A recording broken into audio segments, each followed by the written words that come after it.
ఓం నమ శివాయ.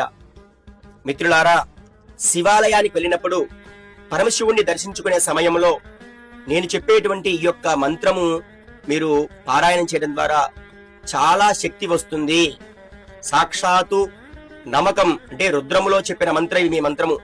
మహామహా పండితులు కూడా శివుణ్ణి చూచి దర్శించుకునే సమయంలో ఈ మంత్రాన్నే పారాయణం చేస్తారు. ఎటువంటి భూత ప్రేత పిశాచ బాధలున్నా తొలగిపోతాయి. మేధా దక్షిణామూర్తి స్వామి అనుగ్రహం కలుగుతుంది. సకల కార్యాలు నెరవేర్చే మంత్రం ఈ మంత్రం, రుద్ర మంత్రం. చక్కగా నేర్చుకుందామా? అందరూ శ్రద్ధగా నేర్చుకోండి. ఓం నమస్తే అస్తు భగవన్ విశ్వేశ్వరాయ మహాదేవాయ త్రయంబకాయ త్రిపురాంతకాయ త్రికాగ్నికాలాయ కాలాగ్నిరుద్రాయ నీలకంఠాయ మృత్యుంజయాయ సర్వేశ్వరాయ సదాశివాయ శ్రీమన్మహాదేవాయ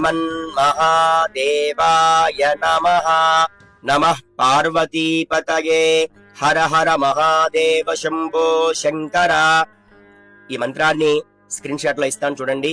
చక్కగా మీరు నేర్చుకోండి, మీ పిల్లలకు నేర్పించండి, శివయ్య అనుగ్రహం పొందండి.